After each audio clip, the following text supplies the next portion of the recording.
Hello, my friend, and welcome to Pro Wrestling Daily. My name is Aaron Machbitz. Who is the best in the world? That question gets asked all the time, and the internet and the wrestling community debate this almost every single day. Who is the best in the world? Now, CM Punk obviously uses that moniker of best in the world, and he's been saying it since like 2012 or 2013 or whatever. He had that great run and all of that stuff back in WWE back in the day, but now people talk about it all of the time. And I think there are some factors that they miss that should be included in thinking about who the actual best in the world is. And then people work for different companies, there's different situations, there's different bookings, there's different matches, there's different storylines, all sort of play a part into who is the best in the world. I mean, a lot of people throw out Will Ospreay all the time. Of course, Daniel Bryan is one of the best to ever do it, and maybe not the best in the world anymore. People talk about Gunther or Seth Rollins or Cody Rhodes or CM Punk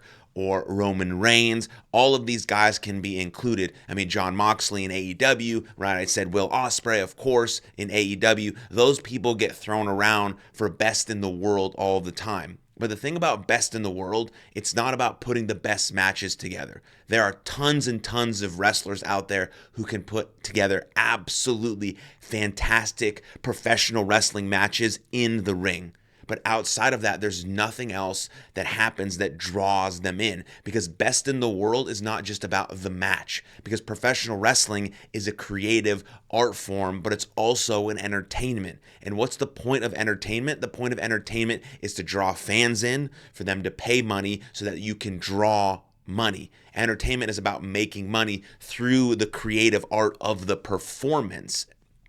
And so when we're thinking about best in the world, we get caught up in just thinking about this match is so good, these wrestlers wrestle really well, but that fades.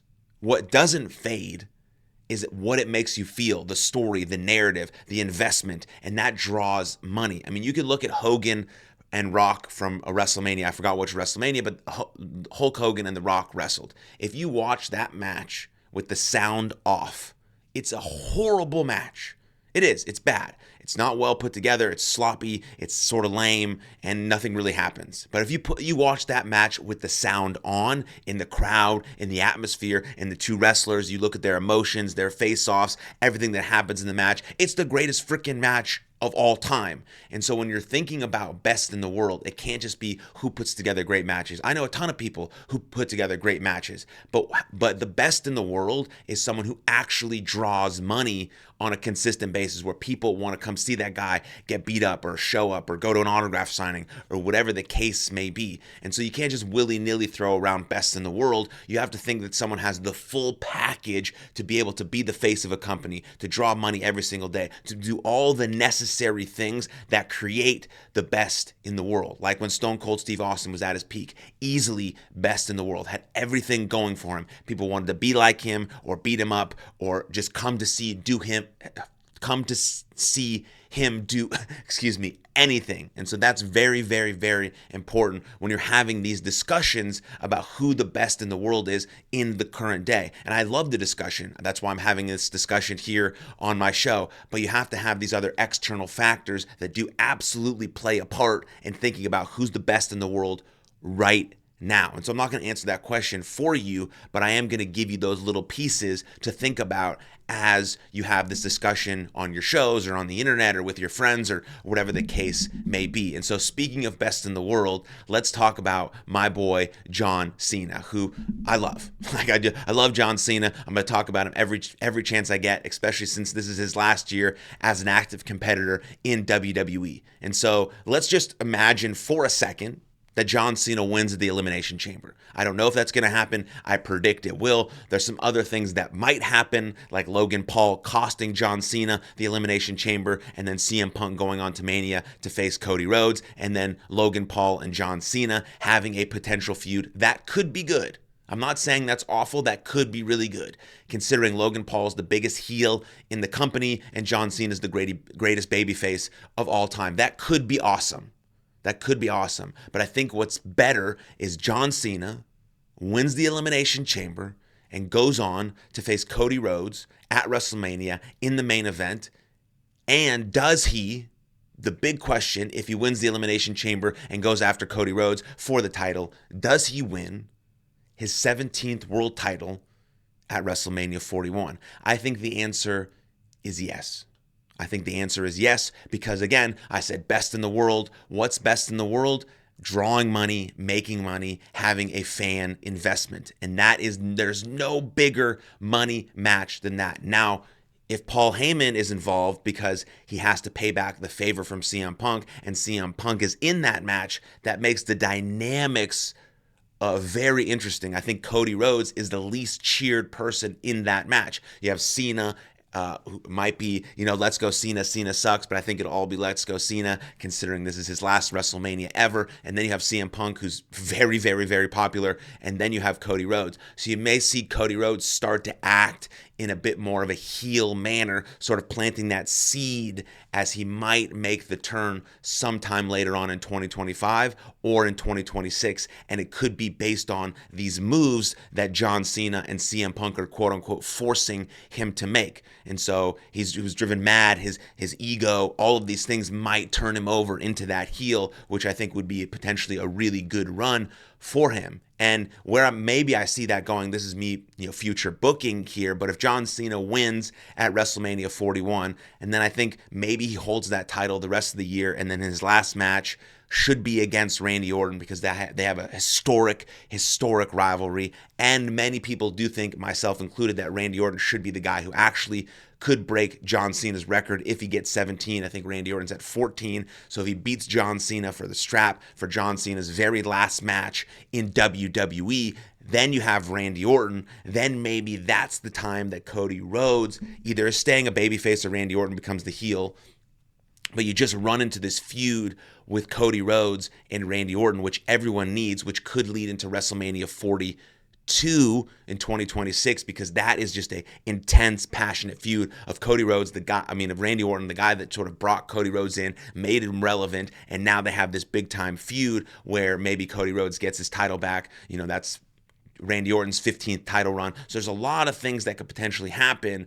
But then if you have this triple threat with CM Punk, John Cena, and Cody Rhodes, I don't really know where it goes. And so I do think John Cena will win the Elimination Chamber.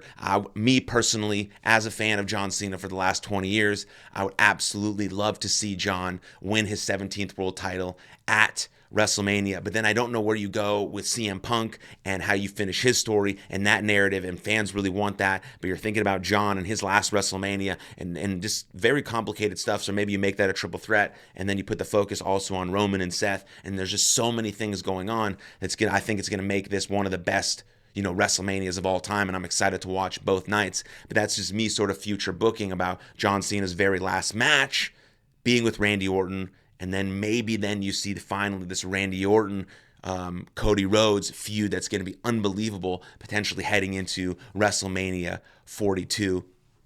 And then also maybe you see The Rock at WrestleMania 42 finally get his match versus Roman, and then you have these passing of the torch sort of moments with Cody Rhodes and Randy Orton and The Rock and Roman Reigns, and so many cool things happening. But then that leads me, to my final point is, if John Cena does win his 17th world title, I think personally it stamps him as the greatest of all time. I already have John Cena as the greatest of all time simply because I might be a little biased. I love John Cena, but he is my greatest of all time in WWE. Now, Ric Flair is a different situation because most of his titles were not in the WWE sense, but they're still creating this story that he's beating Ric Flair's record of 16 world titles to win his 17th. I think John, he's a global superstar. Like, everyone around the world knows him, and I think once this happens, I think it already is the case, but once he does win his 17th world title, he is officially the greatest WWE superstar of all time. Inside of the Mount Rushmore I have of John Cena, Shawn Michaels, Randy Orton, and Macho Man Randy Savage. Then you could see the next guy come through, Randy Orton, also potentially get 17 or maybe 18, depending on how long he wants to wrestle. And then the real question is the question that I'll answer, or the question that I'll leave you with. I won't answer it, but I will leave you with, who's the next person to reach that number? Who's the next person to reach 12, 13, 14, 15, 16, 17 world titles? Triple H has 14. I think Randy Orton has the same. We know John Cena is going for the 17th world title. Who's the next guy in the company to get that many world title reigns? Or has it passed to we're now focused on longevity of reigns? I mean, we know that Roman Reigns now is a first ballot Hall of Famer, had one of the greatest championship runs in the history of the company of like 4 years, like unbelievably, like 4 WrestleMania main events, like something fucking wild. So Roman Reigns is that guy. But who's next? Who's next to sort of carry that into the next generation after these guys start slowing down a little bit, and you need new guys to sort of carry the load that these guys have been carrying for a really long time. So think about that, and if you have any answers to that, comment below and let me know what you think about WrestleMania 41, about my question about John Cena being the greatest of all time. Comment below, please. I would absolutely love to hear from you. Let's try and grow this channel together, so please subscribe, like it, and share it with every single wrestling fan on the planet. Let's go. Pro Wrestling Daily for life. But thank you guys for tuning in. I appreciate you, and I'll see you next time. Lots of love. Cheers.